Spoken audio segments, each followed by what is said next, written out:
जय हिंद दोस्तों। आज हम इस वीडियो के माध्यम से आपके तीनों part ancient history, medieval history and modern history, तीनों पार्ट को मैं कवर करने वाला हूं, जो आने वाले परीक्षा के लिए उपयोगी साबित होने वाला है। उपयोगी ही नहीं, 100% 100% इसी से आपके प्रश्न बनने वाले हैं, यह मेरा पूर्ण विश्वास है और आप लोगों के लिए शुभकामना भी। चलते हैं इसी उद्देश्य से प्रेरित होते हुए सबसे पहले हम बात करेंगे the sources of ancient Indian history and pre historic period से प्रश्न बनेंगे। तो क्या क्या प्रश्न बन सकते हैं, इन प्रश्नों का चयन करेंगे। सबसे पहले मैं कुछ प्रश्न आपके समक्ष लाता हूं, उसके बाद कुछ डिटेल में भी चर्चा करेंगे कि क्या क्या इससे प्रश्न बनते हैं, इसको भी जरा एक बार समझने की कोशिश करेंगे। जरा पहले प्रश्न की ओर है। बोधिसत्व पद्मपाणि का चित्र सर्वाधिक प्रसिद्ध और प्रायः चित्रित चित्रकारी है जो कहाँ प्राप्त होता है? तो अजंता में। इसका सही जवाब होगा अजंता। प्रश्न संख्या 2 की ओर है। विंध्य के किस शिलाश्रय से सर्वाधिक मानव कंकाल मिले हैं? इसका सही जवाब होगा लेखहिया से। प्रश्न संख्या 3 की ओर है। एक ही कब्र से 3 मानव कंकाल निकले, यह कहाँ से? दमदमा से। इसका ऑप्शन नंबर बी होगा। प्रश्न संख्या 4 की ओर है। हड्डी से निर्मित आभूषण भारत में मध्य पाषाण काल के संदर्भ में कहाँ से प्राप्त हुए हैं? इसका सही जवाब होगा महदहा, ऑप्शन नंबर बी। प्रश्न संख्या 5 की ओर है। भीमबेटका कहाँ स्थित है? Bhimbetka Abdullaganj Raisen, option number D से स्थित है। प्रश्न संख्या 6 की ओर है। भीमबेटका किसके लिए प्रसिद्ध है? भीमबेटका गुफाओं के लिए शैल चित्र है, ऑप्शन नंबर ए जो कि सही है। प्रश्न संख्या 7 की ओर है। निम्नलिखित में से किस स्थान पर मानव के साथ कुत्ते को दफनाया जाने का साक्ष्य मिला है? इसका सही जवाब होगा बुर्ज-होम, ऑप्शन नंबर ए। प्रश्न संख्या 8 की ओर है। भारत में मानव का सर्वप्रथम साक्ष्य कहाँ मिलता है? इसका सही जवाब नर्मदा घाटी में मिलता है, ऑप्शन नंबर डी। प्रश्न संख्या 9 की ओर है। भारतीय पुरातत्व सर्वेक्षण निम्नलिखित विभागों मंत्रालयों में से किसका संलग्न कार्यालय है? इसका सही जवाब होगा संस्कृति मंत्रालय, ऑप्शन नंबर ए। प्रश्न संख्या 10 की ओर है। निम्नलिखित में से किसको चालकोलिथिक युग भी कहा जाता है? इसका सही जवाब ताम्रपाषाण युग होगा। प्रश्न संख्या 11 की ओर है। निम्नलिखित में से कौन सा वेद गद्य और पद्य दोनों में रचित है? इसका सही जवाब होगा यजुर्वेद। अच्छा, इस प्रश्न के बाद हम कुछ महत्वपूर्ण तथ्य को भी आपके समक्ष शेयर करना चाहूँगा और आपको यह जान करके खुशी भी होगी। मैं एक एक करके पढ़ता हूँ भी नाम और आप उसको याद कर लेंगे, एक बार सुनेंगे तो आपको यह समझ में आएगा कि मैं क्या महत्वपूर्ण है और क्यों यह जरूरी है। देखिए, सबसे पहले एक तो सिक्कों के अध्ययन को हम क्या कहते थे? सिक्कों के अध्ययन को न्यूमिस्मेटिक्स कहा जाता है। सिक्कों के अध्ययन को न्यूमिस्मेटिक्स के नाम से जानते हैं और अभिलेखों के अध्ययन को एपिग्राफी के नाम से जाना जाता है। अभिलेखों के अध्ययन को एपिग्राफी के नाम से जानते हैं और सिक्कों के अध्ययन को न्यूमिस्मेटिक्स के नाम से जानते हैं। यह सीधा सीधा प्रश्न बनता है। अच्छा, अब हिस्ट्री जानने के सोर्स जो है अभिलेख हैं, तो कुछ अभिलेख में कुछ अभिलेख महत्वपूर्ण है, जैसे हाथी गुम्फा अभिलेख। कि हाथी गुम्फा अभिलेख ये खारवेल शासक के संबंधित है, खारवेल शासन के संबंधित है और खारवेल के शासक की घटनाओं का यह क्रमबद्ध विवरण देता है। कौन सा? हाथी गुम्फा अभिलेख। और जूनागढ़ अभिलेख, जूनागढ़ अभिलेख यह रुद्रदामन शासक किससे संबंधित है और इसमें रुद्रदामन की व्यक्तित्व एवं कृतित्व का विवरण मिलता है इसमें। तीसरा अभिलेख जो महत्वपूर्ण है नासिक अभिलेख, यह गौतमी बलश्री के से शासक के संबंध में है। उनके शासक के काल में अभिलेख यह प्राप्त हुआ था, जिसमें सातवाहन कालीन घटनाओं का विवरण है। प्रयाग स्तंभ अभिलेख यह समुद्रगुप्त के शासन काल में और इसमें विजय एवं नीतियों का पूरा विवरण मिलता है। इहोल अभिलेख जो पुलकेशिन द्वितीय के शासक जो थे उनके शासनकाल में, इहोल अभिलेख। हर्ष एवं पुलकेशिन द्वितीय के युद्ध का विवरण है। और भीतरी स्तंभ अभिलेख जो स्कंदगुप्त के शासन के काल में और इसके जीवन की अनेक महत्वपूर्ण घटनाओं का विवरण इसमें मिलता है। स्कंदगुप्त के जीवन की बहुत महत्वपूर्ण घटनाओं का विवरण इसमें मिलता है। मंदसौर अभिलेख यह मालवा नरेश यशोवर्मन के शासन में हुआ और सैनिक उपलब्धियों का यह वर्णन इसमें प्राप्त होता है। तो इस तरह से अभिलेखों से जुड़ी हुई यह सारी बातें आपको ध्यान में रखनी है। और एक बात और याद रखिए, सबसे बड़ी महत्वपूर्ण बात है कि ऋग्वेद, यजुर्वेद, सामवेद और अथर्ववेद, इन 4 वेदों को संहिता कहा जाता है। संहिता याद रखिए, इन 4 वेदों को संहिता के नाम से जानते हैं। ऋग्वेद ऐतरेय एवं कौशिकी ब्राह्मण से जुड़ा हुआ है। यजुर्वेद शतपथ एवं तैत्तिरीय ब्राह्मण से जुड़ा हुआ है और अथर्ववेद गुपथ ब्राह्मण से जुड़ा हुआ है। सामवेद पंचविश एवं खडविश ब्राह्मण से जुड़ा हुआ है। मुंडकोपनिषद से भारत का राष्ट्रीय आदर्श वाक्य जो है सत्यमेव जयते लिया गया है। यह महत्वपूर्ण प्रश्न बनता है, इसलिए इसको अलग से याद रखिएगा। और एक बात और याद रखिए, कंदरिया महादेव का जो मंदिर है वह नागर शैली का उत्कृष्ट उदाहरण है और राजराजेश्वर मंदिर जो है वह द्रविड़ शैली का महत्वपूर्ण उदाहरण है। ये सारी बातें आपको जो एडिशनल बातें सुनने को मिल रही हैं, ये सब आपकी परीक्षा के लिए बहुत ही उपयोगी साबित है। अच्छा, पुराणों की संख्या 18 है आपको पता है इसमें सबसे पुराना जो पुराण है वह मत्स्य पुराण है, और इसके रचयिता जो हैं, पुराणों के जो रचयिता हैं वह लोमहर्ष हैं, याद रखिएगा।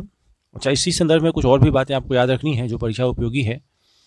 प्रमुख साहित्यिक रचनाएं जो परीक्षा में पूछे ही जाते हैं, जैसे अष्टाध्यायी के रचनाकार कौन थे? पाणिनि, याद रखिएगा। मुद्र राक्षस के रचनाकार कौन थे? विशाखदत्त। महाभाष्य जिसके रचनाकार पतंजलि। कथा सरित सागर इसके रचनाकार सोमदेव थे।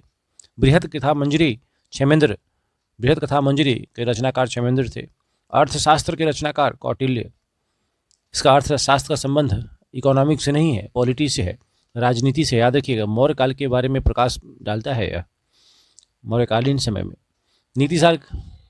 नीतिसार का संबंध कामनदंग से, और मालविकाग्निमित्रम का संबंध कालिदास से है। मृच्छकटिकम का संबंध शूद्रक से है, और हर्षचरित का संबंध बाणभट्ट से है। रामचरित का संबंध संध्याकार नंदी से है, और पृथ्वी रासों का संबंध चंद्रवरदायी से है। राजतरंगिणी का भी संबंध कलहन से है। इस तरह से ये सब महत्वपूर्ण रचना है, और उनके जो रचनाकार हैं उनको आप याद रखेंगे। हेरोडोटस को इतिहास का पिता के नाम से जाना जाता है, और याद रखिएगा कि पेरिप्लस ऑफ द एरिथ्रियन सी यह महत्वपूर्ण पुस्तक है टॉलेमी की। प्लिनी जिसने नेचुरल हिस्ट्री नामक पुस्तक लिखी थी, याद रखिए, प्लिनी जो नेचुरल हिस्ट्री नामक पुस्तक लिखी थी, प्लिनी, याद रखिएगा। जो चीनी यात्री कुछ हमारे यहाँ आए थे उसमें नाम है, पहला नाम फाहियान का है, दूसरा ह्वेनसांग, तीसरा ईत सिंह। चंद्रगुप्त द्वितीय को विक्रमादित्य के नाम से भी जानते हैं, और आपको मैंने प्रीवियस वीडियो में बताया है कि ईत सिंह जो था वह नालंदा विश्वविद्यालय और विक्रमशिला विश्वविद्यालय के बारे में अपने समय में भारत का वह वर्णन किया है। एक बात और बताऊं कि अल बरूनी ने तहकीक ए हिंद का अनुवाद अंग्रेजी भाषा में किया था। अल बरूनी जो तहकीक एक हिंद, किताबुल हिंद यानी भारत की खोज, आज भी इतिहास के लिए एक महत्वपूर्ण स्रोत के रूप में जाना जाता है। आपको एक बात और याद रखनी है कि जो महापाषाण युग है, नवपाषाण युग की समाप्ति के बाद जो इस संस्कृति का उदय हुआ उसे महापाषाण काल के नाम से जाना जाता है। पत्थर की कब्रों इसे महापाषाण कहा जाता था, याद रखिएगा। पत्थर की कब्रों को ही महापाषाण कहा जाता था। इन कब्रों में मानवों को दफनाया जाता था। इस तरह से इन चैप्टर से कुछ महत्वपूर्ण तथ्य जो थे हमने आप तक पहुंचाने की कोशिश की है। उम्मीद करता हूं सारी बातें क्लियर हो गई होंगी। चलते हैं दूसरे चैप्टर की ओर, जो कि इंडस वैली सिविलाइजेशन से है, सिंधु घाटी सभ्यता। सिंधु घाटी सभ्यता के बारे में थोड़ा सा ध्यान रखिए। इनका जो भौगोलिक विस्तार है वह समझ लेते हैं कि किधर से किधर है। उत्तर सीमा की बात करें तो वह जम्मू कश्मीर में मांडा में पड़ता है, और दक्षिणी सीमा की बात करें दाइमाबाद जो कि महाराष्ट्र में है, और पूर्वोत्तर भाग की बात करें तो आलमगीरपुर जो उत्तर प्रदेश में है, और पश्चिमी सीमा की अगर बात करें तो बलूचिस्तान सुद कांगेडोर, याद रखिएगा, सुद कांगेडोर जो कि बलूचिस्तान में है। अब सिंधु घाटी सभ्यता एक नगरीय सभ्यता थी। सिंधु घाटी की जो सभ्यता थी जो कि एक नगरीय सभ्यता थी, उसकी खास विशेषता यह थी कि वह नगर नियोजन वहाँ की और जल निकास प्रणाली यह बहुत ही महत्वपूर्ण थी। सिंधु घाटी सभ्यता की जो नगरीय सभ्यता थी वह महत्वपूर्ण, खास करके जो नगर नियोजन की व्यवस्था और जल निकास प्रणाली ये दोनों महत्वपूर्ण थी। और सिंधु घाटी सभ्यता से कुछ महत्वपूर्ण प्रश्न बनते हैं जो इस तरह से हैं, जरा इसका एक बार चर्चा कर लेते हैं हम लोग। पहले प्रश्न की ओर है, सिंधु घाटी सभ्यता के संदर्भ में निम्नलिखित में से कौन सा कथन सत्य है? याद रखिए, यह पहला कथन जो है यह प्रमुखतः लौकिक सभ्यता थी, यद्यपि इसमें धार्मिक तत्व उपस्थित थे पर वे वर्चस्वशाली नहीं थे। दूसरा प्रश्न, उस काल में भारत में कपास से वस्त्र बनाए जाते थे। ये दोनों कथन सही हैं। प्रश्न संख्या 2 की ओर है, निम्नलिखित में से कौन सा लक्षण सिंधु सभ्यता के लोगों का सही चित्रण है? सिंधु सभ्यता के लोगों का सही चित्रण पूछा जा रहा है। तो पूछा है उनके विशाल महल और मंदिर होते थे, यह गलत है। वे देवी देवताओं की पूजा करते थे, यह सही है, बिल्कुल सही। और वे युद्ध एवं में घोड़ों द्वारा खींचे गए रथों का प्रयोग करते थे, यह गलत है। यानी इसमें पूछा गया सही चित्रण क्या है, तो वे देवी और देवताओं दोनों की पूजा करते थे, यह सही है। प्रश्न संख्या 3 की ओर है, निम्नलिखित पशुओं में से किस एक का हड़प्पा संस्कृति में पाई गई मोहरों और टेराकोटा कलाकृतियों में निरूपण नहीं हुआ है? इसका सही जवाब होगा गाय। सही जवाब होगा गाय। निम्नलिखित में से कौन हड़प्पा और मोहनजोदड़ो के उत्खनन से संबंधित नहीं है? यह वी.ए. स्मिथ इसका सही जवाब होगा, वी.ए. स्मिथ। बाकी लोग जो इससे हड़प्पा और मोहनजोदड़ो के उत्खनन से संबंधित थे, जैसे R.D. बनर्जी, M.S. वत्स और K.N. दीक्षित थे, लेकिन B.S. स्मिथ इनसे जुड़े हुए नहीं थे। प्रश्न संख्या 5 की ओर है। निम्नलिखित में से कौन सा एक हड़प्पा का बंदरगाह है? इसका सही जवाब होगा लोथल। प्रश्न संख्या 6 की ओर है। वह हड़प्पाकालीन नगर जिसका प्रतिनिधित्व लोथल का पुरातत्व स्थल करता है किस नदी पर स्थित था? वह भोगवा नदी पर स्थित था, यानी लोथल का पुरातत्व कहाँ है? भोगवा नदी के किनारे। प्रश्न संख्या 7 की ओर। एक उन्नत जल प्रबंधन व्यवस्था का साक्ष्य कहाँ से प्राप्त होता है? धौलावीरा से। ऑप्शन नंबर बी जो कि सही है। प्रश्न संख्या 8 की ओर है। सिंधु स्थापित सिंधु घाटी सभ्यता जिन नदियों के तट पर बसी थी वे कौन सी थी? वे थी सिंधु नदी, चिनाब नदी और झेलम नदी। गंगा सही नहीं होगा, इसका आंसर होगा ऑप्शन नंबर बी। प्रश्न संख्या 9 की ओर है। सिंधु घाटी सभ्यता गैर आर्य थी क्योंकि वह एक नगरीय सभ्यता थी। वह क्या थी? यह एक नगरीय सभ्यता थी। अच्छा, कुछ और एक बात और इसके अलावा, इन प्रश्नों के अलावा कुछ और भी चीज़ समझने की है। तो याद रखिए, इसमें मैंने बताया था कि यह नदी जो कुछ महत्वपूर्ण स्थल थे सिंधु घाटी सभ्यता के, वह किन नदी के किनारे बसा हुआ है? तो आप याद रखिएगा, लोथल जो है भोगवा नदी के किनारे बसा हुआ है, मोहनजोदड़ो सिंधु नदी किनारे बसा हुआ है, हड़प्पा रावी नदी के किनारे बसा हुआ है, कालीबंगा घग्गर नदी के किनारे बसा हुआ है, कोट दीजी सिंधु नदी के किनारे बसा हुआ है, रोपर सतलज नदी के किनारे बसा हुआ है, सुत कांगेडोर दास्क नदी के किनारे, बनावली सरस्वती नदी के किनारे बसा हुआ है। इस तरह से इनको याद रखेंगे। और एक बात और याद रखिए, इसमें जो ईंट प्राप्त हुए हैं उनका जो लंबाई, चौड़ाई और ऊंचाई का जो अनुपात था वह 4:2:1 का है। 4:2, 4:2:1 के रेशियो में बनी। सिंधु घाटी सभ्यता के अवशेषों की सर्वप्रथम खोज जो है वह 1921 में हुई थी, 1921 ईस्वी में। स्टुअर्ट पिगट ने इसे कहा था अर्ध औद्योगिक नगर। याद रखिएगा, स्टुअर्ट पिगट ने इसे अर्ध औद्योगिक नगर के नाम से जाना था। उसको बताया था कि यह एक अर्ध औद्योगिक नगर है। और मोहनजोदड़ो का अर्थ है मृतकों का टीला। सिंधी भाषा में अर्थ था इसका मृतकों का टीला। यह सिंध पाकिस्तान के लड़काना जिले में सिंधु नदी के तट पर स्थित है, जिसकी खोज जो है वह राखलदास बनर्जी ने 1922 में किया था। अब इनसे एक और महत्वपूर्ण प्रश्न बनेगा कि इनका पतन, सिंधु घाटी सभ्यता का पतन कैसे हुआ? तो अलग अलग लोगों के अलग अलग विचार थे। याद रखिए, अमलानंद घोष और ऑरेल स्टेइन ने इसे बताया कि यह जलवायु परिवर्तन, क्लाइमेट चेंज का यह आउटपुट था, यानी जलवायु परिवर्तन के कारण यह सभ्यता नष्ट हो गई थी। गार्डन चाइल्ड एवं व्हीलर के अनुसार बाह्य आक्रमण के द्वारा यह खत्म हो गया था। कुछ लोग और था जिनका मानना था, जैसे M S Rao, John Marshall, Ernest Mackay, इनका कहना था कि यह बाढ़ के कारण यह सभ्यता खत्म हो गई थी।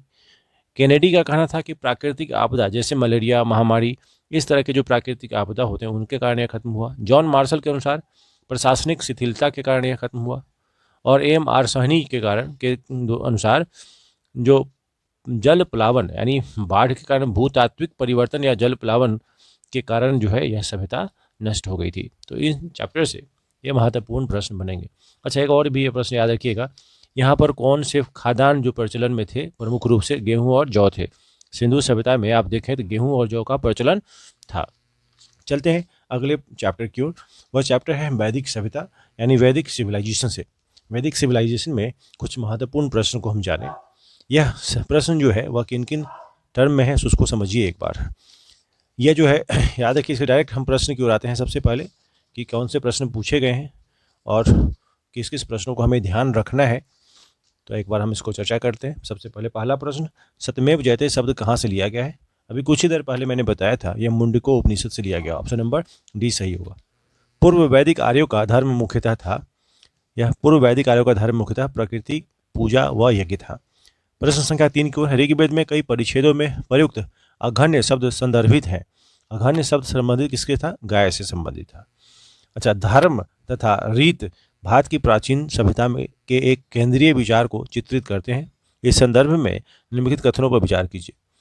धर्म व्यक्ति के दायित्व एवं स्वयं तथा दूसरों के प्रति व्यक्तिगत कर्तव्यों की संकल्पना करता है, यह सही है। दूसरा, रीत मूलभूत नैतिक विधान था जो सृष्टि और उसमें अंतर्निहित सारे तत्वों के क्रियाकलापों को संचालित करता था। इसका सही जवाब दोनों होगा, 1 और 2, ऑप्शन नंबर सी। प्रश्न संख्या 5 की ओर है, ऋग्वैदिक काल के प्रारंभ में निम्न में से किसे महत्वपूर्ण मूल्यवान संपत्ति समझा जाता था? इसका सही जवाब होगा गाय को। प्रश्न संख्या 6 की ओर है, सर्ग, प्रतिसर्ग, वंश, मनवंतर और वंशानुचरित संकेतक हैं। किसके संकेतक हैं? यह पुराणों के संकेतक हैं। सर्ग, प्रतिसर्ग, वंश, मनवंतर और वंशानुचरित यह पुराणों के संकेतक हैं। प्रश्न संख्या 7 की ओर है। निम्नलिखित अभिलेखों में से कौन सा ईरान से भारत के में आर्यों के आने की सूचना देता है? इसका सही जवाब होगा बोगाजकोई, ऑप्शन नंबर सी। प्रश्न संख्या 8 की ओर है। ऋग वैदिक कालीन आर्यों और सिंधु घाटी के लोगों की संस्कृति के बीच अंतर के संबंध में निम्नलिखित कथनों में से कौन सा कथन सत्य है? इसका सही जवाब होगा ऑप्शन नंबर सी, जो कि 1 और 3 है। यानी ऋग वैदिक कालीन आर्य कवच और सिर शस्त्रान यानी हेलमेट का उपयोग करते थे, जबकि सिंधु घाटी सभ्यता के लोग में इनके उपयोग का कोई साक्ष्य नहीं मिलता है। और जो तीसरा है, वह ऋग वैदिककालीन आर्यों ने घोड़े को पालतू बना लिया था, जबकि इस बात का कोई साक्ष्य नहीं है कि सिंधु घाटी के लोग इसे पशु को जानते थे। इस तरह से कौन सा कथन सत्य है? इसका सही आंसर 1 और 3 होगा। अब इसमें इस चैप्टर में कुछ और महत्वपूर्ण बातें हैं जो आपको याद रखनी है। वह क्या था? परीक्षित को मृत्युलोक का देवता कहा गया था। मृत्युलोक का देवता किसे कहा गया था? परीक्षित को। अच्छा, अब कुछ सांख्य दर्शन के जो प्रवर्तक थे वह कपिल थे।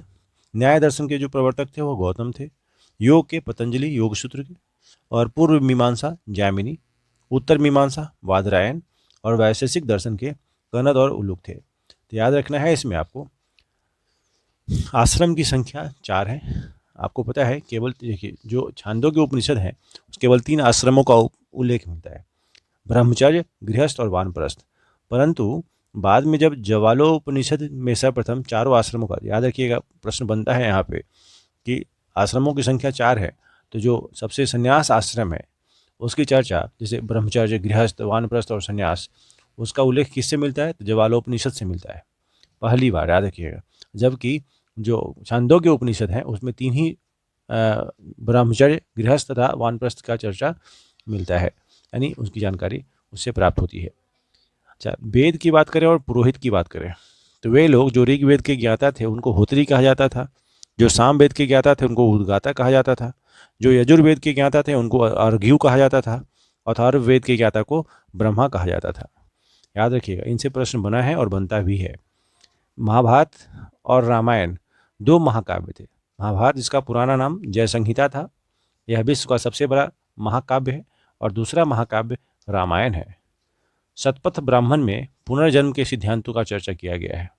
याद रखिएगा, शतपथ ब्राह्मण में पुनर्जन्मों के सिद्धांत का उल्लेख है, याद रखना है। और एक और महत्वपूर्ण ज्ञान रखिए कि जो इससे जुड़ी हुई है कि क्षेत्र और एक इससे जुड़ा हुआ था, इसको याद रखना भी जरूरी है। लेकिन आप एक बात और ध्यान रखिए कि जो पहले जो विवाह हुआ करता था उसमें कुछ विवाह के 8 प्रकार बताए गए हैं। मनुस्मृति में विवाह के 8 प्रकार बताए गए हैं। एक प्रशंसनीय विवाह 4 है और निंदनीय विवाह भी 4 है। जैसे ब्रह्मा, कन्या के वयस्क होने पर उसके माता पिता द्वारा योग्य वर खोजकर उसे अपनी कन्या का विवाह करना यह ब्रह्म विवाह कहलाता है।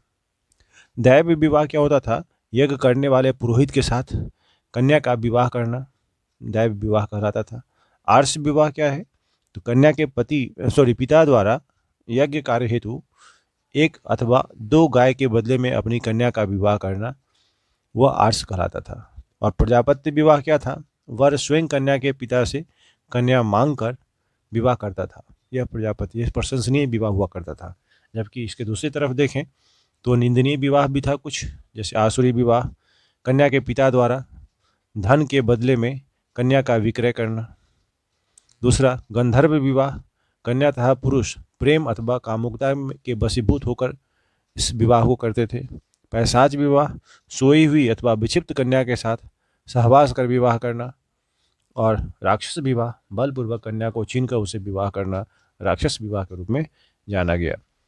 याद रख लेना है, राजसूय यज्ञ जो राजा का राज्याभिषेक राजसूय यज्ञ के द्वारा ही संपन्न होता था, इतना ध्यान रखिएगा। सभा और समितियों का बहुत बड़ा प्रभाव था। ऋण की अगर बात करें तो 3 ऋण थे, पितृ ऋण, ऋषि ऋण और देव ऋण। तो इस चैप्टर से महत्वपूर्ण प्रश्न थे जिसकी चर्चा हम आपसे की है। अच्छा, अगला चैप्टर हम देखें तो इंडिया इन 6th सेंचुरी यानी 6ठी शताब्दी ईसा पूर्व का भारत यानी 6ठी शताब्दी से पूर्व भारत की स्थिति कैसी थी उसके बारे में। आपको एक महत्वपूर्ण बात बताऊं यहाँ पे कि नालंदा विश्वविद्यालय विश्व के प्राचीनतम विश्वविद्यालयों में से एक है। इसकी स्थापना गुप्त वंश के शासक कुमार गुप्त ने की थी। विश्व का सबसे वैभवशाली और प्राचीन महानगर पाटलिपुत्र 221 ईस्वी पूर्व है। उसका जो उद्गम का जो समय बोले तो यह है। अच्छा, महाजनपदों की संख्या 16 थी, जिसका नाम हम एक बार क्रम से बोल देते हैं। काशी, कौशल, अंग, मगध, वज्जी, मल्ल, चेदी, वत्स, पांचाल, मत्स्य, शूरसेन, अस्मक, अवंती, गांधार, कंबोज और कुरु। ये सब नाम याद रख तो नहीं रहेगा, लेकिन अगर आप याद रखें तो इसमें 4 शक्तिशाली महाजनपद जो थे उनमें 4 महत्वपूर्ण थे। वे कौन कौन? जो मगध, कौशल, वत्स और अवंती। याद रखिए, महाजनपदों की संख्या 16 थी, उसमें 4 महत्वपूर्ण थे, उसके बारे में हमने आपको बताया। अच्छा, अब इससे जुड़े हुए कुछ महत्वपूर्ण जो प्रश्न बनते हैं उसके बारे में थोड़ा सा हम लोग एक बार चर्चा कर लेते हैं। पहला प्रश्न, निम्नलिखित में से कौन सा एक ईसा पूर्व 6ठी शताब्दी के प्रारंभ में भारत का सर्वाधिक शक्तिशाली राज्य था? इसका सही जवाब होगा मगध। दूसरा प्रश्न, मगध की प्रारंभिक राजधानी कौन सी थी? राजगिरी यानी गिरिब्रज, ऑप्शन नंबर सी। प्रश्न संख्या 3 की ओर है। अजातशत्रु के वंश का क्या नाम था? हर्यक वंश, ऑप्शन नंबर बी। प्रश्न संख्या 4 की ओर है। मगध के किस प्रारंभिक शासक ने राज्यारोहण के लिए अपने पिता की हत्या की एवं स्वयं भी इसी कारणवश मारा गया था? इसका सही जवाब होगा Ajatashatru, option number B. Gautam Buddha के समय का प्रसिद्ध वैद्य जीवा किसके दरबार से संबंधित था? बिंबिसार से संबंधित था। प्रश्न संख्या 6, आपको मिलान करना है। कुरु, अब दूसरी तरफ है राजधानी। कुरु प्राचीन जनपद था जिसकी राजधानी जो थी इंद्रप्रस्थ थी। पांचाल जिसकी राजधानी अहिछत्र थी। कौशल जिसकी राजधानी श्रावस्ती थी। और वत्स जिसकी राजधानी, कौशल की राजधानी वत्स थी, ठीक है, श्रावस्ती थी, और वत्स की राजधानी कौशाम्बी थी। तो इस तरह से 4, 3, 1, 2 ऑप्शन नंबर बी सही है। प्रश्न संख्या 7 की ओर है। उज्जैन का प्राचीन काल में नाम क्या था? उज्जैन का प्राचीन काल में नाम अवंतिका था। प्रश्न संख्या 8 की ओर है। विश्व का पहला गणतंत्र वैशाली में किसके द्वारा स्थापित किया गया? तो लिच्छवी नरेश के द्वारा। प्रश्न संख्या 9 की ओर है। बराबर पहाड़ी की गुफाओं के विषय में निम्न में से कौन सा एक सही नहीं है? अब पूछा गया सही नहीं है, तो बराबर की पहाड़ी पर कुल 4 गुफाएं हैं। ये गुफाएं, देखिए, यह सही है। 3 गुफाओं की दीवार पर अशोक के अभिलेख उत्कीर्ण है, यह भी सही है। यह अभिलेख इन गुफाओं की आजीविकाओं को समर्पित होने का उल्लेख कराते हैं, यह भी सही है। तो पूछा कौन सही नहीं है, तो यह अभिलेख ईसा पूर्व छठी शताब्दी के हैं। यही जो गलत दे रखा है, ऑप्शन नंबर डी। प्रश्न संख्या 10 की ओर है। 6ठी शताब्दी ईस्वी पूर्व का मत्स्य महाजनपद स्थित था। मत्स्य महाजनपद कहाँ स्थित था? राजस्थान में, ऑप्शन नंबर बी जो कि सही है। अच्छा, इसमें प्रश्न में कुछ और महत्वपूर्ण प्रश्न बन सकते हैं जिसको एक बात थोड़ा ध्यान रखें। हर एक वंश जो है ना, हर एक वंश में कुछ राजा महत्वपूर्ण थे जिनका नाम याद रखिएगा। बिंबिसार, अजातशत्रु और उदयन। शिशुनाग वंश की अगर बात करें तो शिशुनाग थे, काकवर्ण थे और काकवर्ण। नंद वंश, महापद्मनंद और उसके 8 पुत्र, ये सब महत्वपूर्ण राजा थे। उनका शासनकाल भी याद रखिएगा। चलते हैं अगले चैप्टर की ओर। अगला चैप्टर है foreign invasion and ancient India. प्राचीन भारत पर विदेशी आक्रमण। प्राचीन भारत पर विदेशियों ने बहुत बार आक्रमण किया, इससे प्रश्न बनेंगे। तो इस तरह से पहले प्रश्न की ओर है। सिकंदर के आक्रमण के समय उत्तर भारत पर निम्नलिखित राजवंशों में से किस एक वंश का शासन था? सही जवाब हुआ नंद वंश, ऑप्शन 1 सही है।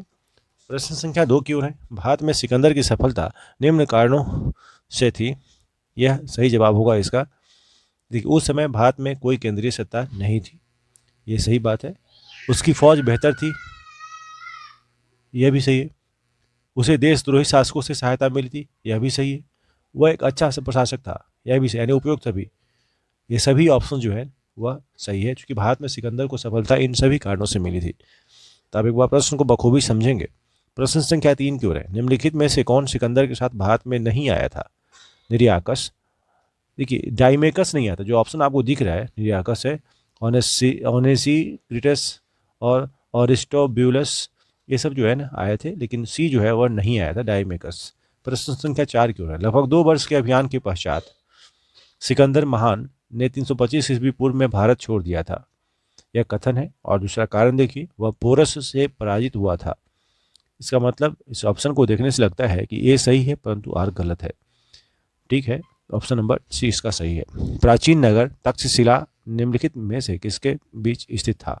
सिंधु और झेलम नदी के बीच में स्थित था तक्षशिला, सिंधु एवं झेलम।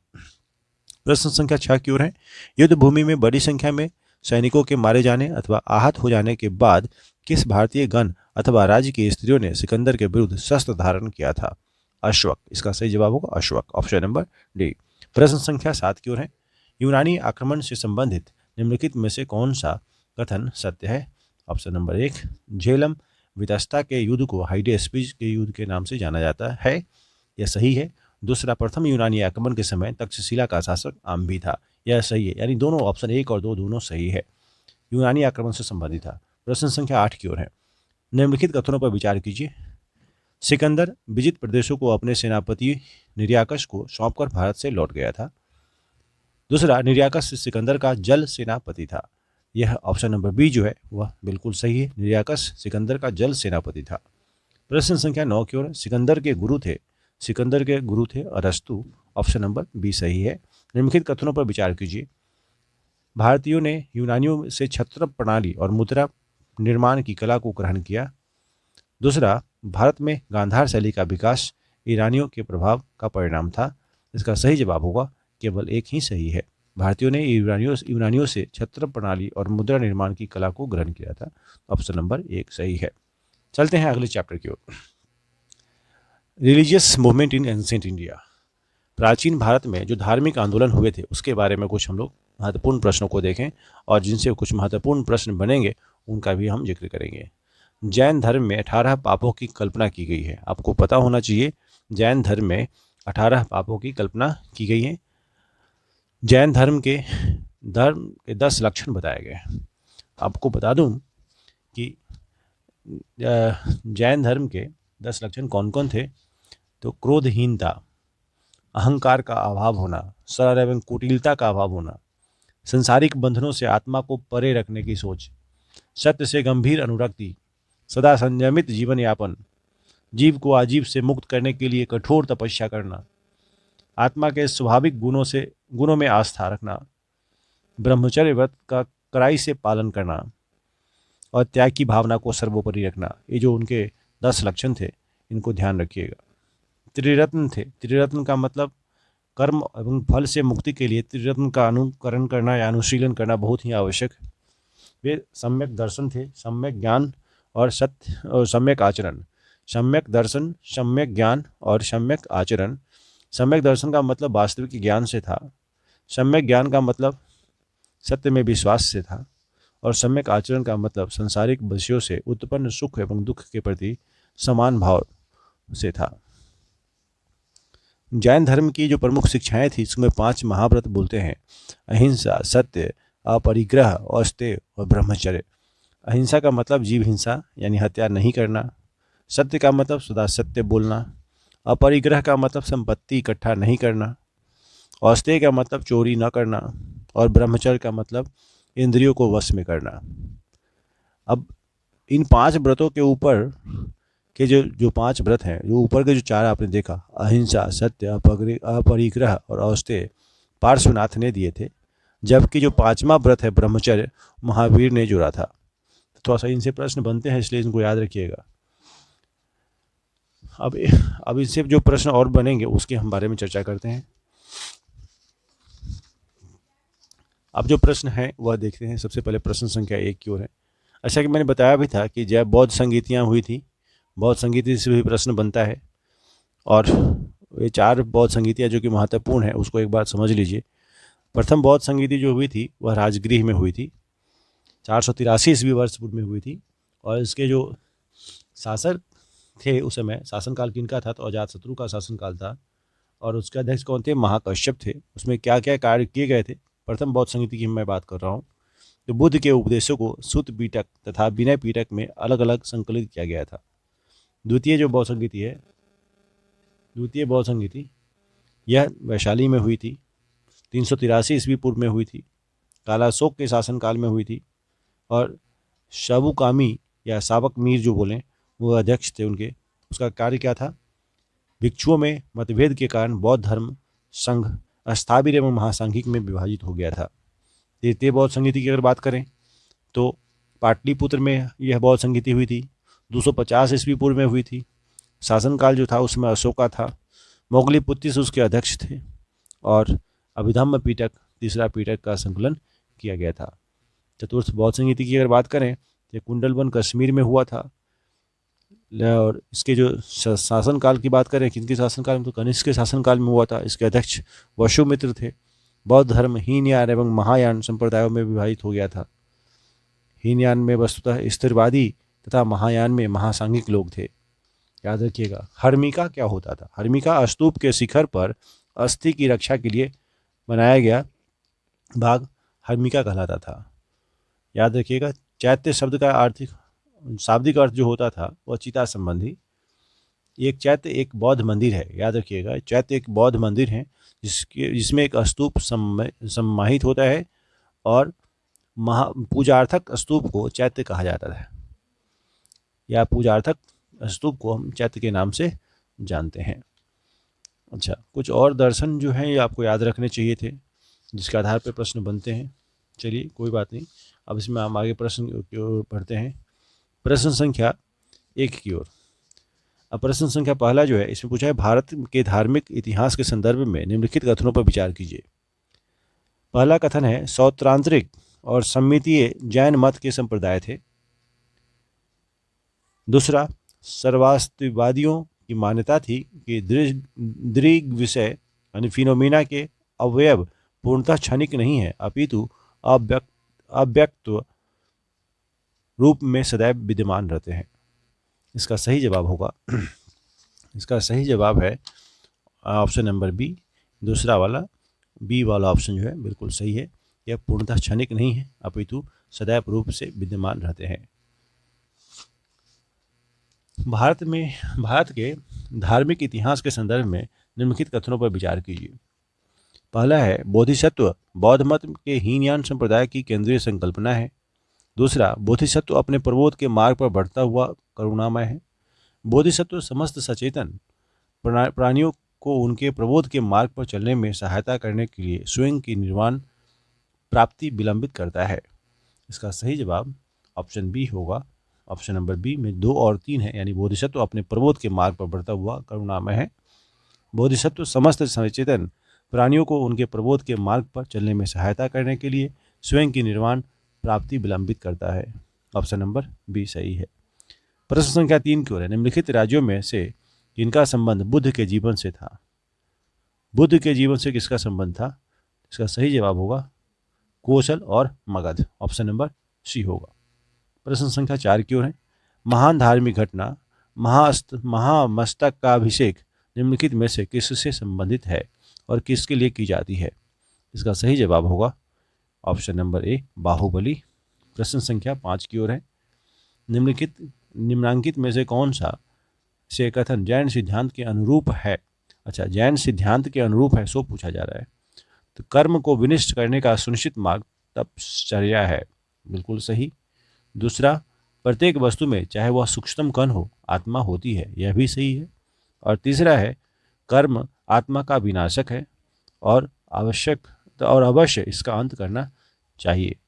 इसका मतलब ऑप्शन नंबर डी इसका सही है। प्रश्न संख्या 6 की ओर है, बुद्ध ने अपना प्रथम उपदेश कहाँ दिया था? बुद्ध ने अपना उपदेश सारनाथ में दिया था। Option number C. अच्छा, आप सूची 1 को सूची 2 से मिलान कीजिए। कुछ आचार्यों के नाम दिए गए हैं और उनके जो सिद्धांत हैं उनको दिया गया है। जरा मिलान कीजिए इसको। तो लकुलिस जो है वह पाशुपत सिद्धांत के द्वारा प्रतिपादित है। नागार्जुन जो है वह शून्यवाद के प्रतिपादक। भद्रबाहु जो है जैन से संबंधित और गोसाल जो है आजीवक संप्रदाय से जुड़ा हुआ। तो ऑप्शन नंबर बी इसका सही होगा। प्राचीन भारत के विश्वोत्पत्ति कॉस्मोगोनिक विषय धारणाओं के अनुसार 4 युगों के चक्र का क्रम इस प्रकार है। वह सबसे पहले आप इस क्रम को यह समझिए, जो इसका सही जवाब होगा कृत, त्रेता, द्वापर और कली। कृत युग 4 युग हैं, कृत, त्रेता, द्वापर और कलयुग, राइट है ना। इसका सही जवाब ऑप्शन सी होगा। निम्नलिखित में से किस शैलकृत गुफा में 11 सिरों के बोधिसत्व का अंकन मिलता है? इसका सही जवाब होगा कन्हेरी, ऑप्शन नंबर सी। प्रश्न संख्या 10 की ओर है। निम्नलिखित कथनों पर विचार कीजिए। पश्चिमी गोदावरी जिले के गंटूफल्ली में प्रारंभिक चैत्यगृह और विहार चट्टानों को काटकर बनाए गए हैं। दूसरा, पूर्वी दक्कन के चैत्य और विहार साधारणतः चट्टानों को काटकर बनाए गए हैं। ये दोनों कथन बिल्कुल सही हैं, इसलिए पूछा गया है कौन सा कथन सही है, तो ऑप्शन नंबर सी इसका सही होगा। अब फिर से मिलान करने वाला प्रश्न बनता है। तीर्थकर हैं, तीर्थंकर और प्रतिमा लक्षण। आदिनाथ का संबंध जो है वह वृषभ से है। आदिनाथ का संबंध वृषभ से, मल्लीनाथ का संबंध अश्व से और पार्श्वनाथ सर्प से और संभवनाथ जल और कलश से। जो सामने सामने लिखा हुआ है, नो सॉरी ये गलत बोल दिया मैंने। आदिनाथ का संबंध वृषभ से है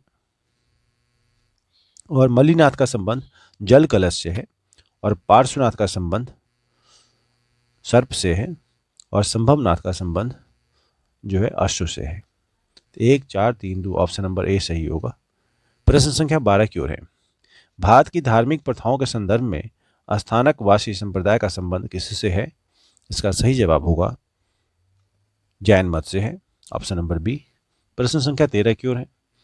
भारतीय इतिहास के संदर्भ में निम्नलिखित में से कौन भावी बुद्ध हैं जो संसार की रक्षा हेतु अवतरित होंगे? इसका सही जवाब ऑप्शन नंबर सी होगा। प्रश्न संख्या 13 का ऑप्शन नंबर सी होगा।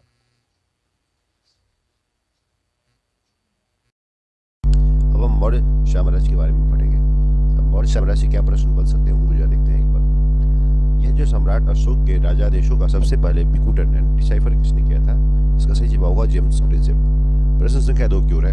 भारत के सांस्कृतिक इतिहास के संदर्भ में इतिवृत्तों, राजवंशी इतिहासों तथा वीर गाथाओं को कंठस्थ करना निम्नलिखित में से किसका व्यवसाय था?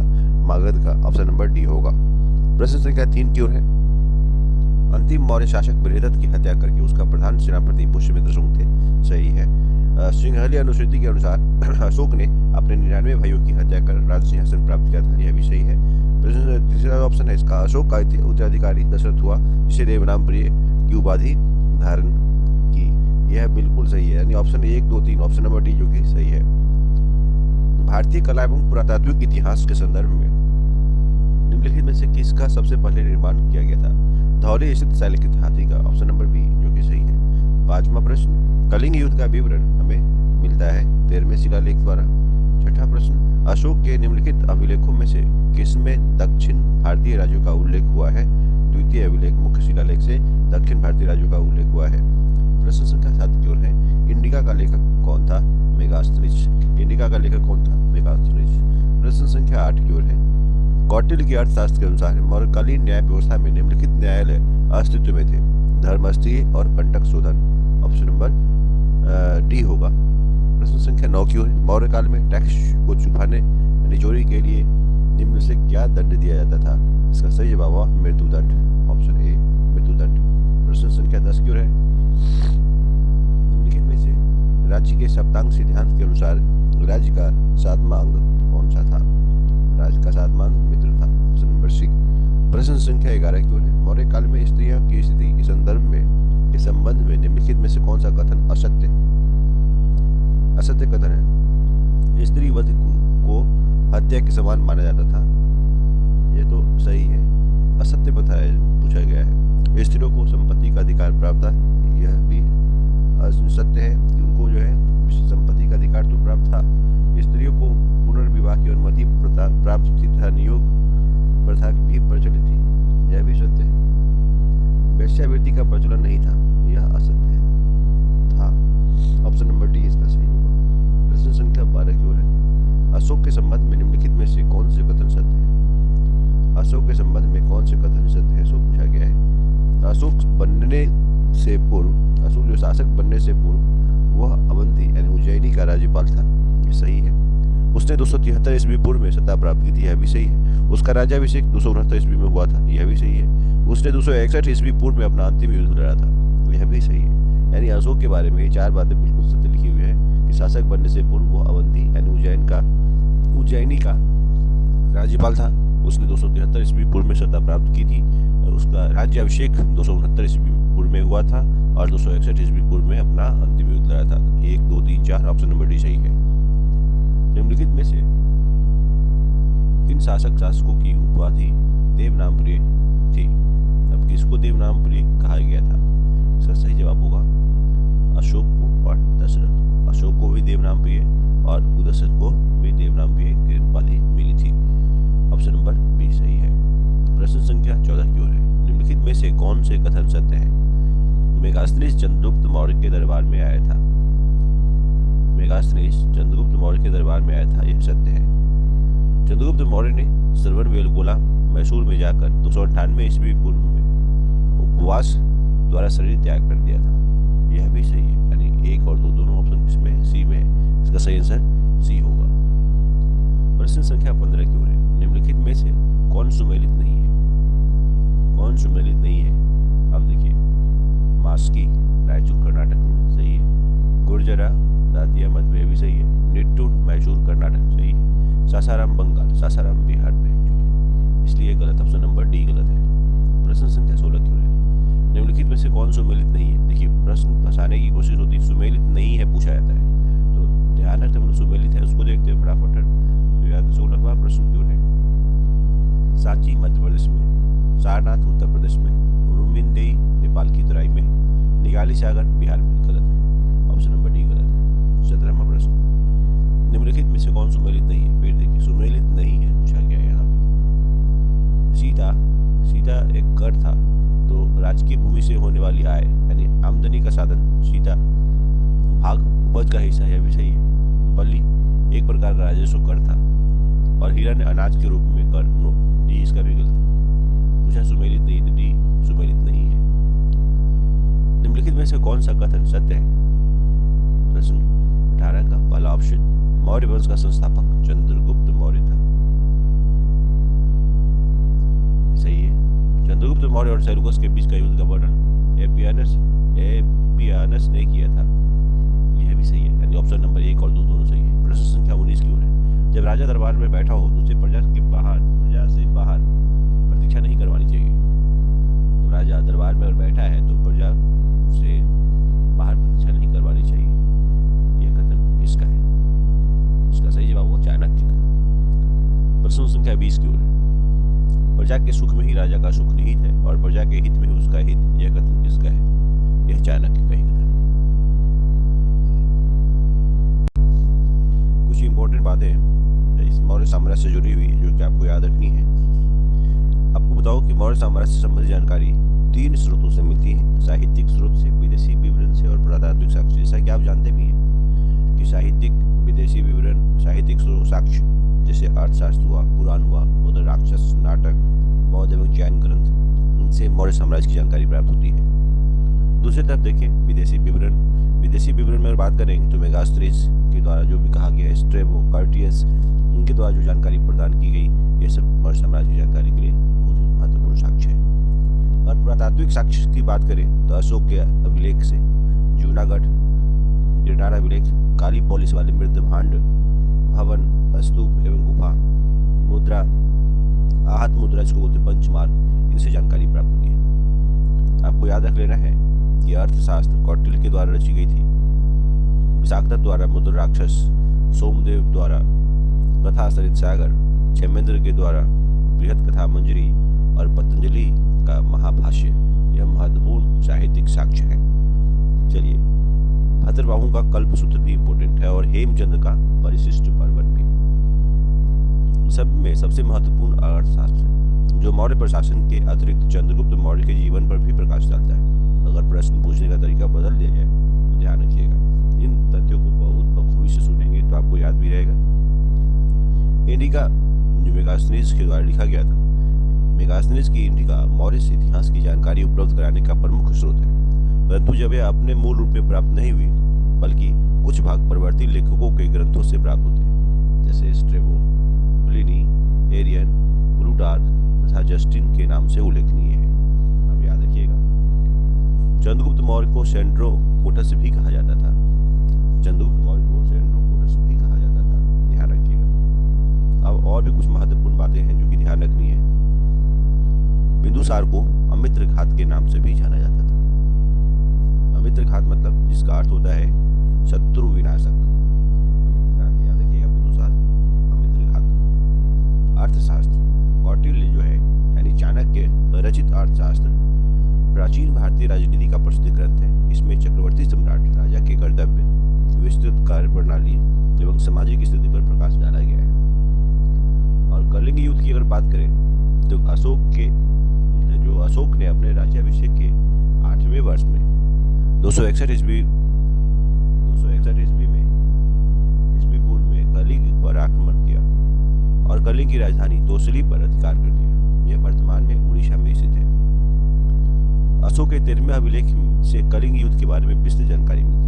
कलिंग युद्ध में हुए नरसंहार से विचलित होकर अशोक ने युद्ध नीति सदा के लिए त्याग किया था। यह प्रश्न यहाँ बनता है। 1750 ईस्वी में टेलीफैंथर ने सबसे पहले दिल्ली में अशोक के स्तंभ का पता लगाया था। 1750 ईस्वी में सबसे पहले टेलीफैंथर ने ने सबसे पहले दिल्ली में अशोक के स्तंभ का पता लगाया और अशोक के अभिलेखों को सर्वप्रथम जेम्स प्रिंसेप ने 1837 ईस्वी में पढ़ा था। याद रखिएगा।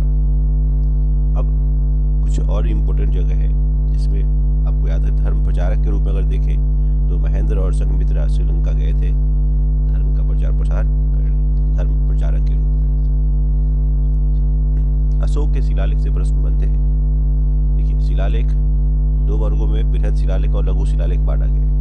हम शिलालेख की बात करें तो अशोक के बृहद शिलालेखों की संख्या 14 है और 8 स्थानों से प्राप्त हुए हैं। कुछ स्रोतों में 7 स्थान दिए हुए हैं, लेकिन अब समझिएगा 8 स्थान से प्राप्त हुए हैं। जैसे मैं सिर्फ एक ही नज़र में बता देता हूँ, शाहबाजगढ़ी, मानसेहरा, कालसी, गिरनार, धौली, जौगढ़, छुपारा और एड़गुड़ी, यह जो है मुख्य अशोक के शिलालेख हैं जो अलग अलग जगहों से प्राप्त हुए। मैं बताऊँगा एक बार फिर से। शाहबाजगढ़ी जो कि पेशावर पाकिस्तान में, मानसेहरा हजारा जो कि पाकिस्तान में, कालसी देहरादून में, गिरनार जूनागढ़ में, धौली पुरी में, जौगढ़ गंजाम उड़ीसा में है, छुपारा जो कि थाने में है, एड़गुड़ी जो कर्नूल में है। याद रखिएगा, ये सब जो अशोक के शिलालेख है वह इतिहास जानने के महत्वपूर्ण शिलालेखों की संख्या जो है बृहद शिलालेखों की संख्या 14 है जो 8 स्थानों से प्राप्त हुए हैं। केवल 2 अभिलेख शाहबाजगढ़ी और मानसेहरा की लिपि ब्राह्मी न होकर खरोष्टी है। खरोष्टी लिपि दाईं ओर से बाईं ओर लिखी जाती थी। उसकी शिलालेख की अगर बात करें तो इसके 14 शिलालेख हैं। पहला शिलालेख जिसमें पशु की निंदा और सभी मनुष्य मेरी संतान है, इस तरह की बातों का चर्चा किया गया है। जबकि दूसरे शिलालेख में पशु चिकित्सा, मानव चिकित्सा एवं लोक कल्याणकारी कार्य के बारे में बताया गया है। तीसरे शिलालेख में राजकीय अधिकारियों, नियुक्त राज्युक और प्रादेशिक को हर 5वें वर्ष के दौरा करने का आदेश दिया गया है। चौथा शिलालेख धर्माचरण में धम्म का उद्घोष किया गया है। 5वें शिलालेख में धम्म महामात्रों की नियुक्ति के विषय में जानकारी दी गई है। मौर्यकालीन समाज का वर्ण व्यवस्था कैसा था उसका उल्लेख किया गया है। छठे शिलालेख में इसमें आत्मनियंत्रण की शिक्षा दी गई है और आम जनता किसी भी समय राजा से मिल सकता है। यह बात छठे शिलालेख में की गई है। 7वें शिलालेख की अगर बात करें तो सभी संप्रदायों के लिए सहिष्णुता की बात की गई है। 8वें शिलालेख की अगर बात करें, सम्राट की धर्म यात्राओं का उल्लेख है। बोध गया के भ्रमण का उल्लेख है। 9वें शिलालेख में धम्म समारोह की चर्चा की गई है और छठे शिलालेख में धम्म समारोह। 10वें शिलालेख में कि राजा तथा उच्च अधिकारी हमेशा प्रजा के हित में सोचे। राजा और उच्च अधिकारी हमेशा प्रजा के हित में सोचे 10वें शिलालेख में वर्णित है। इसमें ख्याति एवं गौरव की निंदा की गई है। धम्म नीति की श्रेष्ठता पर बल दिया गया है। जबकि 11वें शिलालेख में धम्म की नीति की व्याख्या की गई है विस्तार से। 12वें शिलालेख में सर्वधर्म समभाव स्त्री महामात्र की चर्चा की गई है और 13वें शिलालेख में कलिंग युद्ध का वर्णन, जिसके बाद अशोक ने युद्ध करना छोड़ दिया था। 8वीं जातियों का उल्लेख है।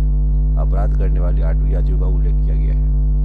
और 14वीं शिलालेख जो है अशोक ने जनता को धार्मिक जीवन बिताने के लिए प्रेरित किया है। ये जो 14 शिलालेख थे वह बहुत ही महत्वपूर्ण है। इनसे प्रश्न बनते हैं। कुछ आप विभाग सब जो है उसको एक बार पढ़ लीजिएगा।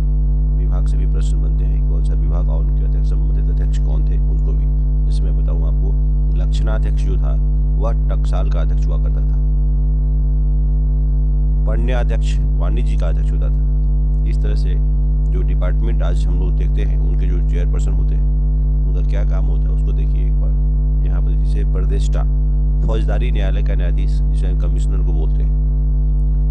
अच्छा, 8वीं कौन होते थे? वन विभाग का पदाधिकारी होता था। पुरोहित तो आप समझ रहे हैं कि प्रमुख धर्माधिकारी एवं प्रधानमंत्री पुरोहित कहलाते थे। सन्निधाता राजकीय कोषाध्यक्ष, समाहर्ता राजस्व विभाग का प्रधानमंत्री हुआ करता था। तो इस तरह से कुछ महत्वपूर्ण पद जो याद रखेंगे आप, जिसे प्रश्न बनते हैं। पतन के कारण, देखिए मौर्य साम्राज्य के पतन के कारण की बात करें तो जो 4-5 कारण है आप ध्यान रखिएगा। अयोग्य, निर्बल एवं अदूरदर्शी उत्तराधिकारी, प्रशासन का अत्यधिक केंद्रीकरण, राष्ट्रीय चेतना का अभाव, आर्थिक एवं सांस्कृतिक असमानताएं, प्रांतीय शासकों के अत्याचार और करों की अधिकता। These are the reasons for decline. अब हम पढ़ेंगे पोस्ट मॉडर्न पीरियड, यानी मौर्योत्तर काल। मौर्य के बाद वाले काल को हम लोग समझेंगे। मौर्योत्तर काल में जानने के साधन जनरली 2 हैं। देशी शासक और विदेशी शासक से जानकारी प्राप्त होती है। देशी शासक में शुंग वंश, कर्ण वंश, सातवाहन वंश, चेदी वंश, जिसको मेघवाहन वंश के नाम से भी जानते हैं। और विदेशी शासकों की अगर बात करेंगे, इंडो, ग्रीक, पार्थियन और कुषाण वंश से इसकी जानकारी प्राप्त होती है। अच्छा, अगर साहब मौर्योत्तर काल के बारे में समझें तो साहित्यिक स्रोत महत्वपूर्ण बनता है। इससे पहले हम जरा प्रश्न को देख लेते हैं कि महत्वपूर्ण प्रश्न कौन कौन से पूछे भी गए हैं और इसको देखते हैं। सबसे पहले प्रश्न को शक संबद्ध पर आधारित राष्ट्रीय पंचांग कैलेंडर का एक चैत्र ग्रेगोरियन कैलेंडर पर आधारित 365 दिन के सामान्य वर्ग को निम्नलिखित तिथियों में से किस एक के तदनुरूप है? यानी 22 मार्च या 21 मार्च इसका सही जवाब होगा। 22 मार्च या 21 मार्च, ऑप्शन नंबर ए। प्रश्न संख्या 2 की निम्नलिखित में से कौन सा एक अन्य दिनों के समसामयिक नहीं था? मिलिंद समसामयिक नहीं था। प्रश्न संख्या 3 की ओर है, निम्नलिखित में से किसने भारत में स्वर्ण सिक्कों का प्रचलन के लिए उपयोग के लिए किया था? बिम कर्डफिशेस ने, ऑप्शन नंबर ए। प्रश्न संख्या 4 की ओर है, बिना बिगाड़ के किसने सुदर्शन झील का जीर्णोद्धार करवाया था? रुद्रदामन प्रथम ने, ऑप्शन नंबर डी।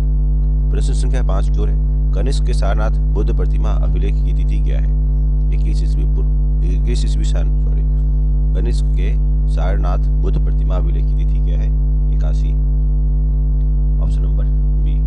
प्रश्न संख्या 6 की ओर है, किस अभिलेख में रुद्रदामन प्रथम की विभिन्न उपलब्धियां वर्णित है? जूनागढ़ अभिलेख में, ऑप्शन नंबर ए। 7वां प्रश्न, शुंग वंश के बाद किस वंश ने भारत पर राज किया था? कर्ण वंश ने भारत पर राज किया था, ऑप्शन नंबर सी। प्रश्न संख्या 8 की ओर है, निम्नलिखित कथनों में से कौन सा एक कथन सत्य नहीं है? बाणभट्ट ने पुष्यमित्र शुंग को आर्य कहा था, यह सत्य नहीं है, ऑप्शन नंबर सी। जबकि सत्य है, पुष्यमित्र शुंग ने 2 अश्वमेध यज्ञ किए थे, ये सही है। पतंजलि पुष्यमित्र के यज्ञ पुरोहित थे, यह भी सही है। और भारहूत स्तूप बनाने का श्रेय पुष्यमित्र शुंग को दिया जाता है। याद रखिएगा, ऐसे महत्वपूर्ण प्रश्न बनेंगे आगे चल के। तो इसका सही जवाब होगा ऑप्शन नंबर सी। प्रश्न संख्या 9 की ओर, प्राचीन काल में भारत पर आक्रमणों के संबंध में निम्नलिखित में से कौन सा एक सही कालक्रम है? यह याद रखिए, सही कालक्रम यूनानी, उसके बाद शक, उसके बाद कुषाण, यह क्रम सही है। यूनानी, शक है, उसके बाद कुषाण में उसका शासन हुआ। प्रश्न संख्या 10 की ओर है, आपको मिलान करना है। गांधार कला कुषाण से संबंधित है। जूनागढ़ रुद्रदामन प्रथम से जुड़ा हुआ है। मिलिंद पन्हो मिनेंडर से जुड़ा हुआ है। तक्षशिला लेख यह पथिक से जुड़ा हुआ है। इस तरह से याद रखिए, इन तथ्यों को इसको मिलान करने वाला है। चलते हैं अगले चैप्टर की ओर, गुप्त साम्राज्य। गुप्त साम्राज्य में क्या क्या प्रश्न बनेंगे इसको जरा देख लेते हैं। गुप्त साम्राज्य में पहले प्रश्न की ओर है, गुप्त साम्राज्य में प्राचीन भारत में हुई वैज्ञानिक प्रगति के संदर्भ में निम्नलिखित में से कौन से कथन सत्य हैं? प्रथम सदी ईस्वी में विभिन्न प्रकार के विशिष्ट शल्य औजारों का उपयोग आम था, यह सही है। तीसरी शताब्दी के आरंभ में मानव शरीर के आंतरिक अंगों का प्रत्यारोपण शुरू हो चुका था, यह गलत है। 5वीं सदी में कि ज्या का सिद्धांत था, यह सही है। और 7वीं सदी में चक्री चतुर्भुज का सिद्धांत किया था, यह भी सही है। यानी 1, 3, 4 ऑप्शन नंबर सी जो कि सही है। परम भागवत उपाधि धारण करने वाला प्रथम गुप्त शासक कौन था? चंद्रगुप्त द्वितीय। पृथ्व्या प्रथम वीर उपाधि थी, यह समुद्रगुप्त की। गुप्त सम्राट जिसने हुनों को पराजित किया था वह कौन थे? स्कंदगुप्त याद रखिएगा। प्रश्न संख्या 5 की ओर है, मिलान कीजिए। अशोक को कौन सी उपाधि दी गई थी? प्रियदर्शनी। ऑप्शन नंबर इसका याद रखिए, ऑप्शन नंबर सी होगा। अशोक जो है प्रियदर्शनी। समुद्रगुप्त को पराक्रमांक कहा जाता था। समुद्रगुप्त द्वितीय को चंद्रगुप्त द्वितीय को विक्रमादित्य कहा जाता था। स्कंदगुप्त को क्रमादित्य और चंद्रगुप्त द्वितीय को विक्रमादित्य। निम्नलिखित में से कौन सा कथन सत्य है? गुप्त सम्राट स्वयं के लिए दैवीय अधिकारों का दावा करते थे, सही है। और उनका प्रशासन निरंतर केंद्रीकृत था, यह गलत है। और तीसरा है, उन्होंने भूमिदान की परंपरा को विस्तारित किया था, यह भी सही है। ऑप्शन नंबर 1 यानी सी होगा। 1 और 3 निम्न में से कौन से कथन सत्य है? विक्रम संवत 57 ईस्वी पूर्व से आरंभ हुआ, शक संवत 78 ईस्वी पूर्व से आरंभ हुआ और गुप्त संवत 319 ईस्वी से आरंभ हुआ। यह तीनों के तीनों सही है, ध्यान रखिएगा, प्रश्न महत्वपूर्ण है।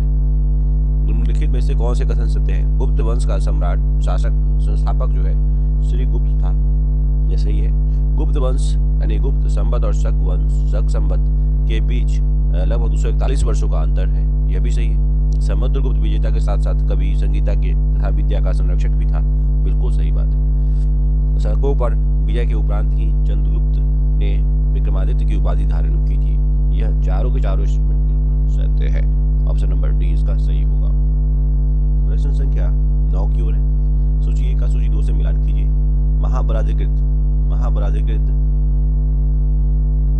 का मिलान करना है, इसका सही जवाब होगा सेनापति। महादंडनायक, जो महादंडनायक है वह है न्यायाधीश। और संधि विग्रहिक युद्ध मंत्री, युद्ध एवं शांति के विषय में जानकारी देने वाला। भंडागाराधिकृत राजकोष का अधिकारी होता था। ऑप्शन नंबर ए सही है। 1, 2, 3, 4 सामने सामने लिखा हुआ है, बिल्कुल सही है। अच्छा, कुछ भाग दे रखे हैं और उसके विषय क्या थे सो देखिए। प्रश्न संख्या 10 की ओर है। निम्नलिखित युग्मों में से असत्य का चयन करें। जो असत्य कौन सा है उसका चयन करना है। भाग भूमि उपज का लगभग 1/6 भाग होता था, सही है। उदंग्र एक प्रकार का भूमि कर था, यह भी सही है। ऊपरी कर एक प्रकार का भूमि कर था, यानी भाग, उदंग, ऊपरी कर सब भूमि कर था एक तरह से। और शुल्क जो था विदेशी वस्तु के आयात पर कर लगना, यह पूछा गया। असत्य कौन है? गलत है, ऑप्शन नंबर डी गलत है। 11वां क्वेश्चन, निम्नलिखित युग्मों में से कौन सा युग्म असत्य है? यहाँ पे असत्य पूछा गया। मेघदूत की रचना कालिदास के द्वारा रचित है। हर्ष चरित बाणभट्ट के द्वारा रचित है। और प्रियदर्शिका हर्ष के द्वारा रचित है। ब्रह्म सिद्धांत नागभट्ट के द्वारा रचित है, गलत है, ऑप्शन नंबर डी गलत है। परमाणुवाद किस दर्शन का मूल सिद्धांत है? यह वैशेषिक दर्शन, ऑप्शन नंबर बी। 13वां प्रश्न जो है वह न्याय दर्शन के प्रवर्तक महर्षि गौतम थे, यह बिल्कुल सत्य है। योग दर्शन के प्रणेता महर्षि पतंजलि और गणत के शिष्य थे, यह गलत स्टेटमेंट है, केवल एक सही है इसका, ऑप्शन नंबर ए। चलते हैं अगले चैप्टर की ओर। गुप्तोत्तर काल और पूर्व मध्यकाल यानी पोस्ट गुप्ता पीरियड और प्री मेडिवल पीरियड।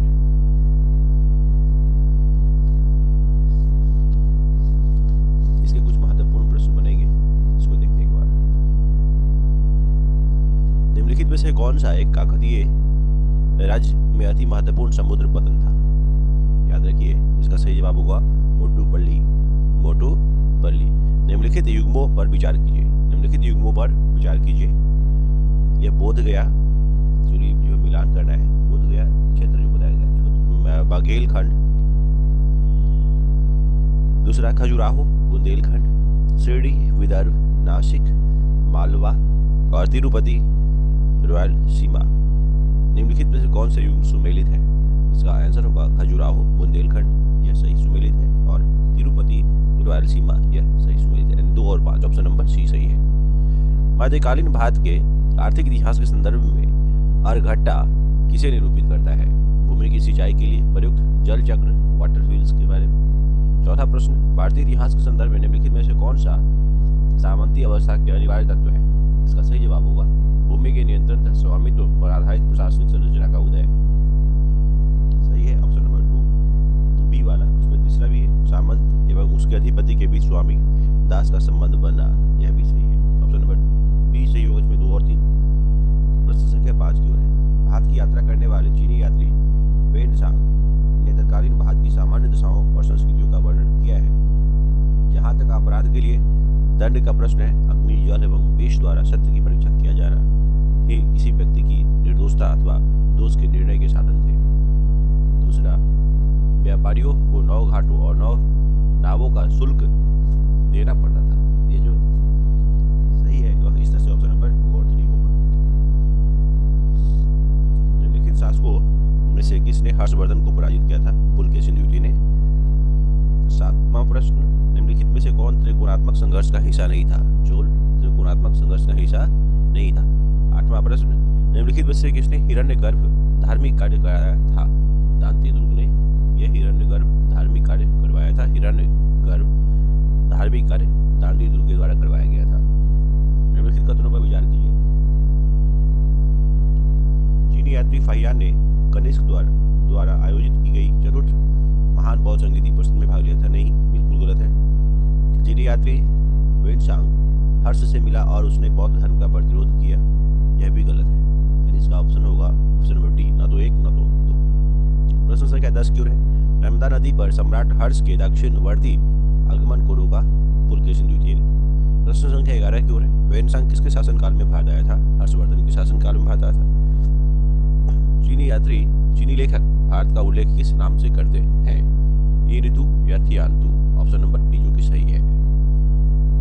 प्रश्न संख्या 13 की ओर है। ताम्रपत्र लेख दर्शाते हैं कि प्राचीन काल में बिहार के राजाओं का संपर्क था जावा और सुमात्रा से भी, ऑप्शन नंबर डी। 14वां प्रश्न, निम्नलिखित में से किस शासक ने विक्रमशिला विश्वविद्यालय की स्थापना की थी? धर्मपाल ने विक्रमशिला विश्वविद्यालय की स्थापना की थी। 15वां प्रश्न, गुर्जर प्रतिहार शासकों में से किसकी उपाधि आदिवाराह थी? यानी मिहिर भोज की उपाधि जो है वाराह के नाम से, आदिवाराह के नाम से भी जानी जाती थी, मिहिर भोज, ऑप्शन नंबर सी जो कि सही है। तो ये थे उत्तर और पूर्व मध्यकाल के प्रश्न। हम संगम काल से जुड़े हुए कुछ प्रश्न को देखते हैं जो पेपर में उपयोगी है और पूछे भी जाते हैं। चलते हैं पहले प्रश्न की ओर। संगम क्या था? तो तमिल कवियों एवं विद्वानों की सभा या संघ, उसको हम संगम के नाम से जानते हैं। संगम का मतलब होता है मिलन। इसका जवाब होगा तमिल कवियों एवं विद्वानों की सभा या संघ, ऑप्शन नंबर 1 सही है। दूसरा प्रश्न, संगम युगीन साहित्य लिखा गया था काव्य शैली में। संगम युगीन साहित्य जो है वह काव्य शैली में लिखी गई थी। प्रश्न संख्या 3 की ओर है। कौन सी संगम रचना तमिल बाइबल कही जाती है? कौन तमिल बाइबल, याद रखिए कौन सी रचना तमिल बाइबल? तिरुकुरल जो है वह तमिल बाइबल के नाम से जानी जाती है, ऑप्शन नंबर ए। निम्नलिखित में से कौन से संगम पतन पश्चिमी तट पर स्थित है? पश्चिमी तट पर स्थित होने वाले तोंडी और मुशीरी, यह जो पश्चिमी तट पर स्थित था संगम पतन के पश्चिमी तट पर स्थित तोंडी और मुशीरी था। किस ऋषि के बारे में कहा जाता है कि उन्होंने दक्षिण भारत का आर्यकरण किया और उन्हें आर्य बनाया? सही जवाब होगा अगस्त ऋषि के बारे में कहा जाता है ऐसा। उन्होंने दक्षिण भारत के का आर्यकरण किया।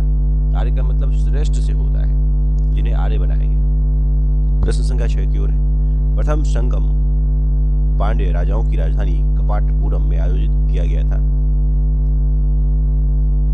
यह गलत स्टेटमेंट है। दूसरा, प्रथम संगम की अध्यक्षता अगस्त ऋषि ने की थी, यह सही है। प्रथम संगम की अध्यक्षता अगस्त ऋषि ने की थी, ऑप्शन नंबर बी जो कि केवल 2 लिखा हुआ सही है। चोल राज्य के संबंध में कौन सा कथन सत्य नहीं है? 7वां प्रश्न, इसका सही जवाब होगा चोल वंश का प्रथम राजा उदयन जेरल था, यह सही नहीं है। बाकी जो सही है इसका क्षेत्र पिन्नार वेल्लारू नदियों के मध्य स्थित था। संगमकालीन चोल शासकों में करिकाल सबसे प्रसिद्ध शासक थे, यह भी सत्य है। चोलों की प्रारंभिक राजधानी उत्तरी मन्नलूर थी, यह भी सही है। लेकिन जो तीसरा वाला ऑप्शन है वह गलत है, पूछा गया था सत्य नहीं है, इसलिए ध्यान रखिएगा प्रश्न पूछने का तरीका बदलते रहता है। निम्नलिखित में से किस राजवंश के विषय में मेघास्तिनी जी ने कहा था कि यह राज्य मोतियों के लिए प्रसिद्ध है? इस राज्य के शासन की बागडोर एक स्त्री के हाथ में है, यह किस की उक्ति है? यह पांड्य राजा की उक्ति है, पांड्य राजा। प्रश्न संख्या 9 की ओर है। निम्नलिखित कथनों पर विचार कीजिए और सत्य कथन को पहचानिए। अगला स्टेटमेंट, संगम काल में तेजपत्ता के लिए यवन प्रिय शब्द का प्रयोग किया जाता था। याद रखना है, ये गलत स्टेटमेंट है।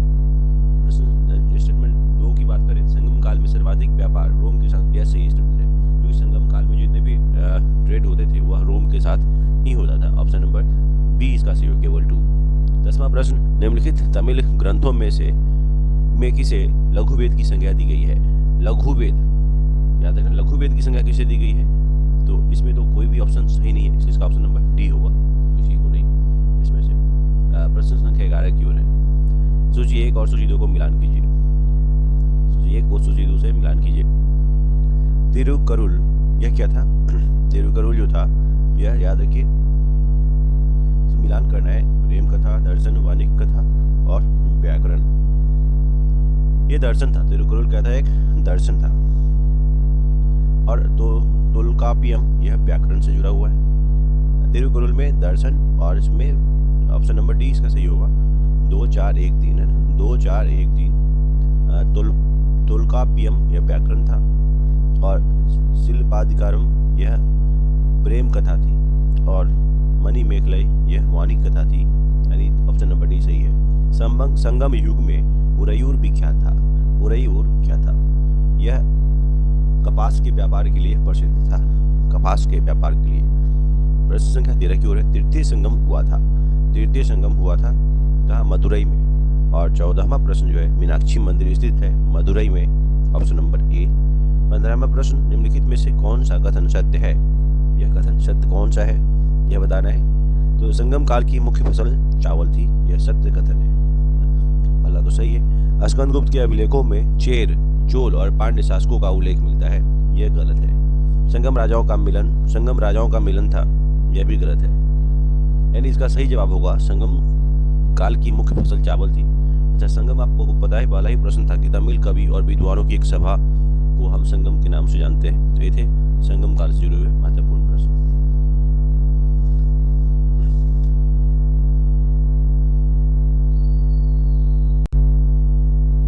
एक महत्वपूर्ण टेबल को पढ़ लेते हैं जिससे प्रश्न बनते ही हैं। प्राचीन काल के प्रमुख राजवंश और संस्थापक, साथ में उनकी राजधानी भी। सबसे पहले बात करेंगे हम हर्यक वंश की। हर्यक वंश जो है वह बिंबिसार उनके संस्थापक थे, और इसकी राजधानी राजगिरी पाटलिपुत्र थी। शिशुनाग वंश की अगर बात करें तो शिशुनाग इसके संस्थापक थे, इसकी राजधानी पाटलिपुत्र और वैशाली थी। इसके बाद नंद वंश की अगर बात करें, नंद वंश के संस्थापक महापद्म नंद। आप ऐसे याद रखिएगा, प्रश्न पूछता है कि नंद वंश के संस्थापक कौन थे? तो महापद्म नंद। उनके द्वारा राजधानी कहाँ स्थापित की गई थी? तो पाटलिपुत्र में। मौर्य वंश के संस्थापक चंद्रगुप्त मौर्य।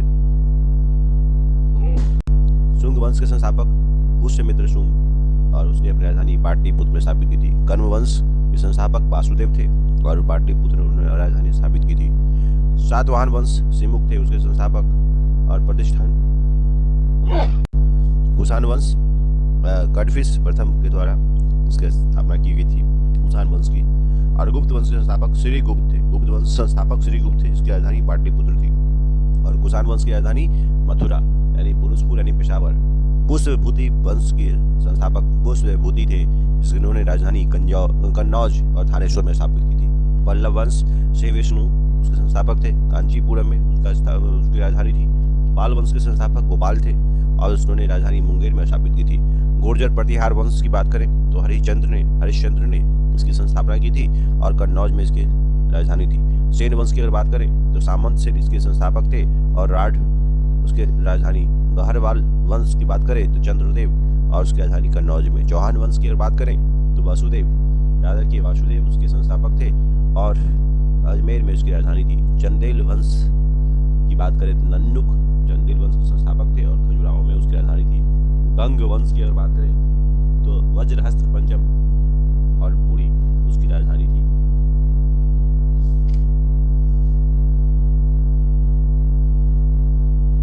अच्छा, कुछ प्रश्न भी है इसे।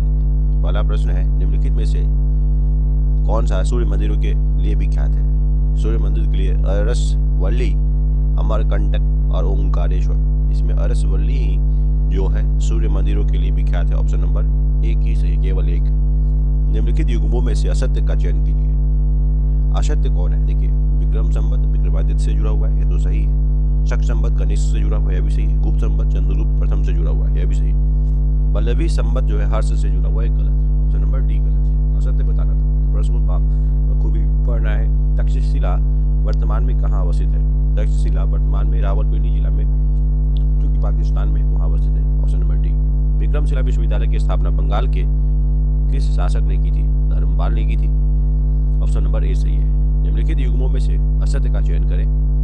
असत्य कौन है? अभी बताया मैंने, नंद वंश की स्थापना महापद्मनंद ने की थी, मौर्य वंश की स्थापना चंद्रगुप्त मौर्य ने की थी, शुंग वंश की स्थापना पुष्यमित्र शुंग ने की थी, कण्व वंश की स्थापना सेमुक ने की थी, यह गलत है। याद रखना है, कण्व वंश की स्थापना वासुदेव ने की थी, इसलिए इसका आंसर क्या होगा? ऑप्शन नंबर डी गलत है। तो ये थे प्राचीन भारत के कुछ महत्वपूर्ण प्रश्न और कुछ तथ्य